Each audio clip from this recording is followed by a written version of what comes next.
On this episode of the CPG and CBD University podcast, we're talking Delta 8 and other hemp-derived cannabinoids and what it means for consumers and retailers when shopping at their favorite retailer and online. This is the CPG and CBD University podcast, and it starts right now.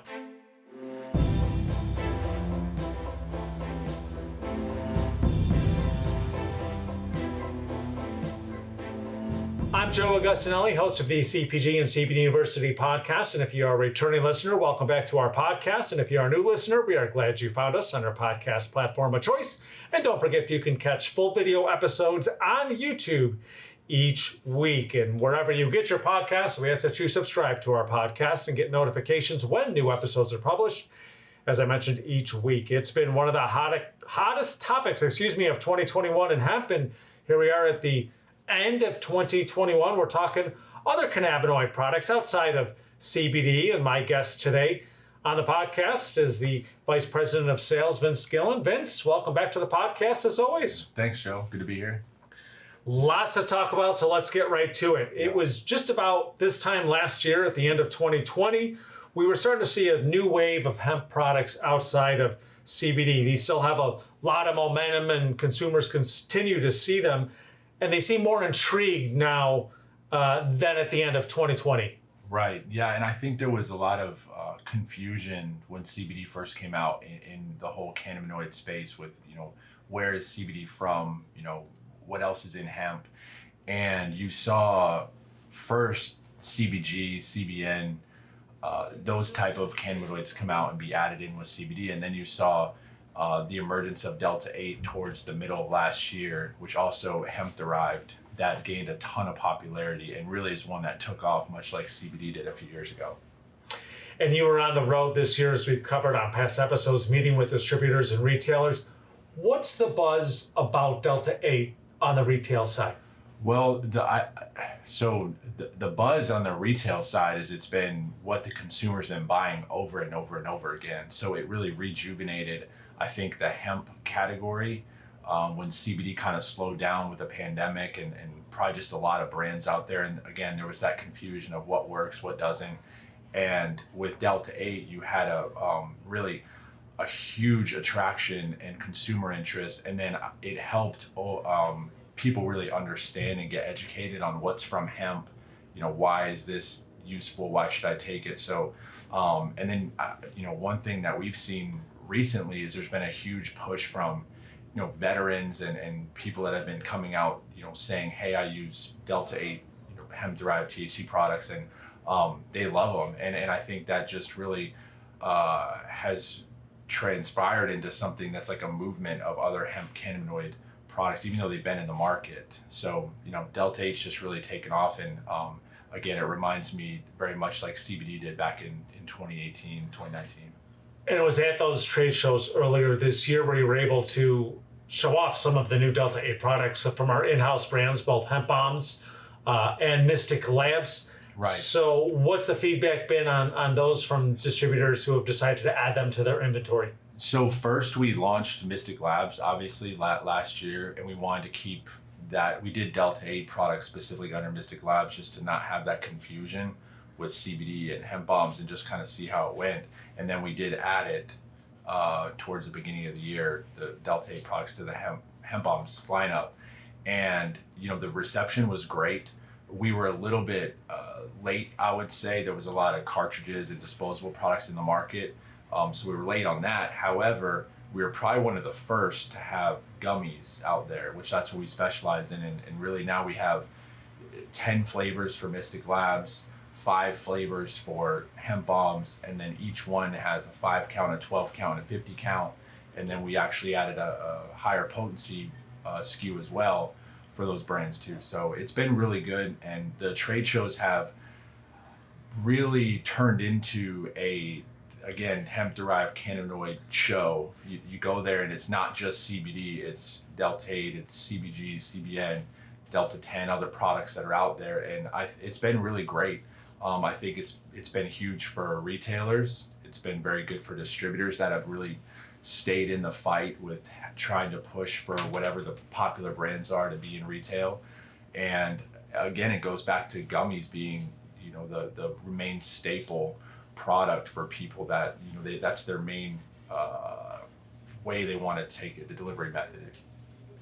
And we've talked about gummies being a top delivery method, and on that same token, as the market share leader in CBD, how are category managers able to take advantage of the other cannabinoids when adding to their CBD inventory? So in convenience specifically, hemp bombs is still leader. We go between a 59 to 65% market share month over month, and we'll probably finish the year, on average at 59%. But unfortunately, that's not every month. The sales aren't increasing. So what CBD is a steady category, and how, if you are a category manager looking to replace maybe some slower moving SKUs, you bring in other cannabinoids like Delta 8, and suddenly you have a whole hemp category that's outperforming what you were doing 6 months, a year prior. And I think you're going to see that grow as there's more of an attraction, and maybe you'll see the overall space on the shelf for these hemp-derived cannabinoids grow outside of just CBD. Because before, maybe you had 10 SKUs of CBD, maybe you take away 2 of those, add 5 Delta 8 and whatever else you bring in, and I think it's going to be great for the retail industry.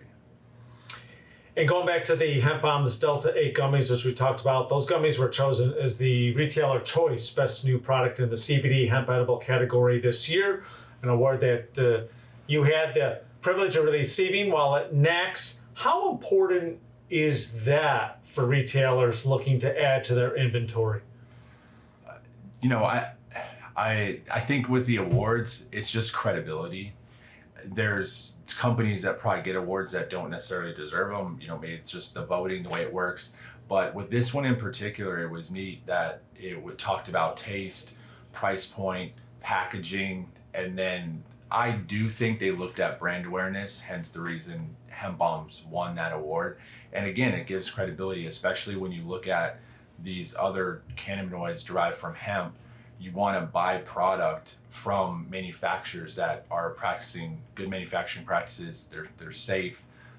There is label requirements, third-party testing. All of that goes into it, and you're going to probably see a shakeout again of brands that maybe came to market and they're just not doing all the little things right, and we are. So we're excited about it. So shifting a little bit from Delta 8, it's been a hot topic. It's probably going to remain a hot topic as we get into 2022. But we're also starting to see, as you mentioned, additional cannabinoids, other parts of the hemp plant being incorporated into the product. So what's after Delta 8 as retailers now start looking towards that inventory for 2022? So you're already hearing a lot about there's THCV, THCO, but one of the things we're going to be very much so focused on is a CBD product with the lower Delta 9 content, because right now all of our CBD products have non-detected Delta 9, and as we go into January, that's hopefully when we start being able to ship, but we'll have gummies that are a Delta 9 hemp derived, obviously, Delta 9 products with other cannabinoids in there.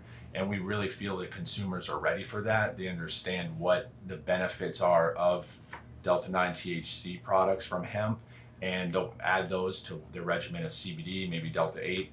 But again, there's just different products for each different type of benefit that people are looking for to get from those. And we're really excited about it. I think also with the Delta 9, the 0.3 or less, that's key.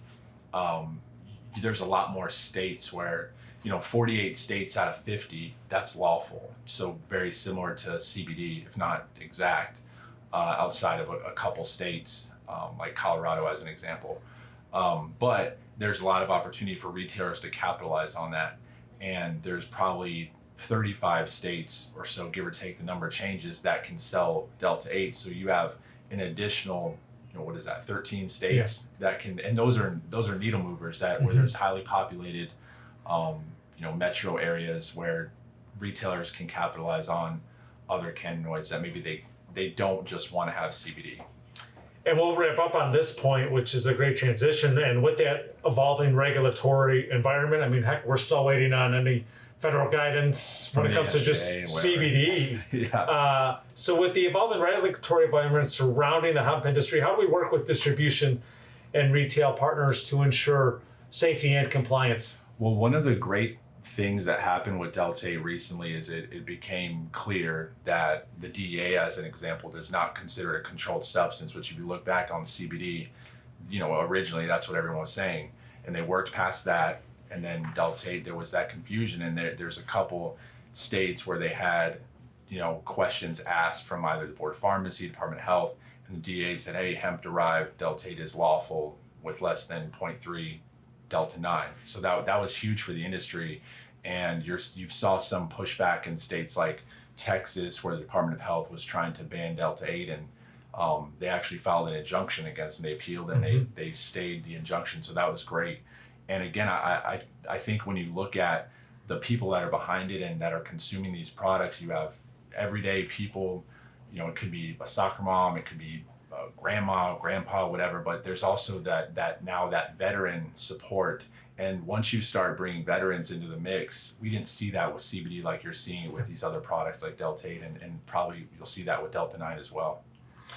Well, so we wrap up 2021 and into 2022. If you're looking for more information on partnering with our brands, distributors can visit www.hempbombsplus.com or www.mysticlabs.com. Again, that's www.hempbombsplus.com or www.mysticlabs.com. Both of those links in the description of this podcast. Vince Gillen, Vice President of Sales, my guest on this episode of the podcast.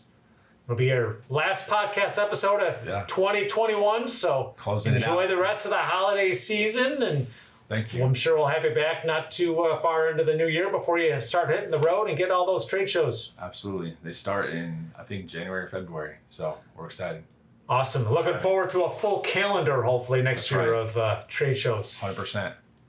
Perfect. As I mentioned, Vince Gillen, Vice President of Sales, my guest on this episode of the CPG and CBD University podcast. And just a reminder, if you have not yet done so, hit that subscribe button wherever you get your podcasts to get notifications of new episodes each week. You can find the audio platform on all the national podcast platforms and the video version, full video episodes on YouTube. Thank you for joining us for this episode of the CPG and CBD University podcast. From all of us here at Global Widget, we wish you and your family a very happy and healthy holiday season.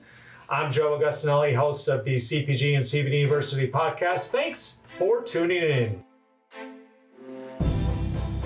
These statements have not been evaluated by the Food and Drug Administration. CBD products are not intended to treat, cure, or prevent any disease or condition. Always consult your personal physician about CBD and using CBD products. CBD should never be used by anyone under the age of 18. This podcast is not intended to provide legal advice regarding the legal status of CBD and CBD products.